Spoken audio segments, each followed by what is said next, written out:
Investigators in Spain just uncovered one of the darkest secrets of this entire war. In December 2024, a Russian cargo ship mysteriously sank off the coast of Spain. Moscow said it was an accident, but of course, when Russia says accident, buckle up for the telenovela of the year. Turns out that ship wasn't carrying normal cargo. It was carrying a nuclear reactor. And when the ship got into trouble, Russia didn't send a rescue. No, ladies and gentlemen. They sent a warship to hide evidence. There were underwater explosions, flares to blind satellites, and then the ship disappeared 2,500 meters underwater. Because that's how innocent people act, obviously. But wait, it gets better.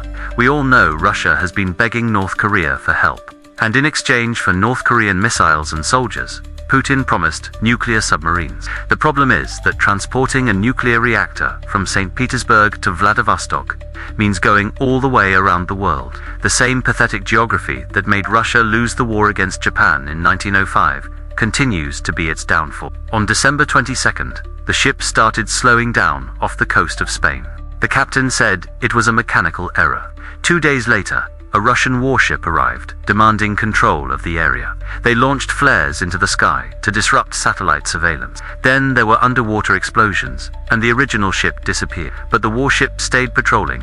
Days later, another Russian vessel arrived with deep-sea recovery capability. Nothing suspicious, not at all. Spanish investigators discovered the ship was carrying 2 undeclared containers. Containers designed to house VM4SG nuclear reactors, the same ones Russia uses in its submarine. So Putin is paying North Korea with nuclear reactors, because, thanks to sanctions, he can't even pay those who help him anymore. The Russian economy is heading straight into the gutter.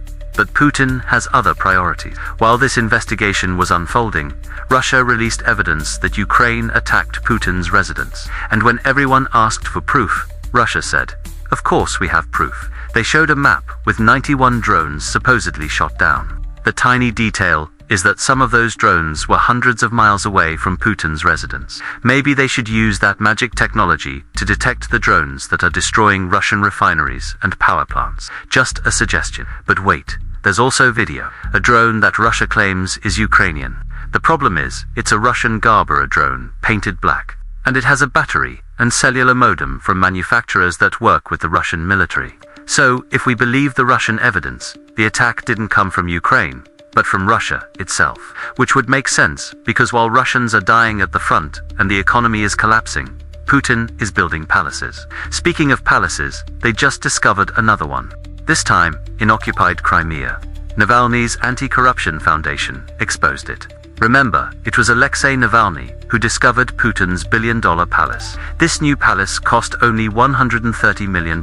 Even Putin is suffering from the economic crisis. Poor thing. The palace has a main house of 9,000 square meters, a guest house of 5,000 square meters, staff facilities, private pier, artificial beach, spa with pool, cryo chamber, massage area, cinema, billiard rooms, wine cellar.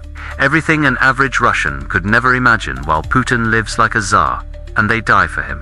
The BBC confirmed that in 2024, Russia lost 40% more soldiers than any other year since the invasion. They confirmed the names of approximately 160,000 dead Russians using obituaries and cemeteries. The real number is probably double, because Russia has the habit of labeling the dead as missing. This way, the government doesn't pay the bonuses promised to families, and saves money to build more palaces for Putin. After all, Putin does so much for the country, he deserves a prize. Now here comes the interesting part. Russia offers giant bonuses to join the army. A recruit can earn up to 10 million rubles in the first year, about $128,000, in a country where the average salary is $9,000. For people from the poorest regions who have no other options, this sounds like a fortune. They join thinking that if they survive a year, they can return and live as millionaires. But there's a tiny detail that recruiters forget to mention. Even though they sign one-year contracts, they can't leave the army. Thanks to a law Putin signed in September 2022, all military contracts are automatically renewed until this special military operation ends. And based on how Putin negotiates, it doesn't look like he wants it to end anytime soon. So all these Russians who signed up hoping to become millionaires only have one way out of the army: death. That's the world Putin created for the average Russian.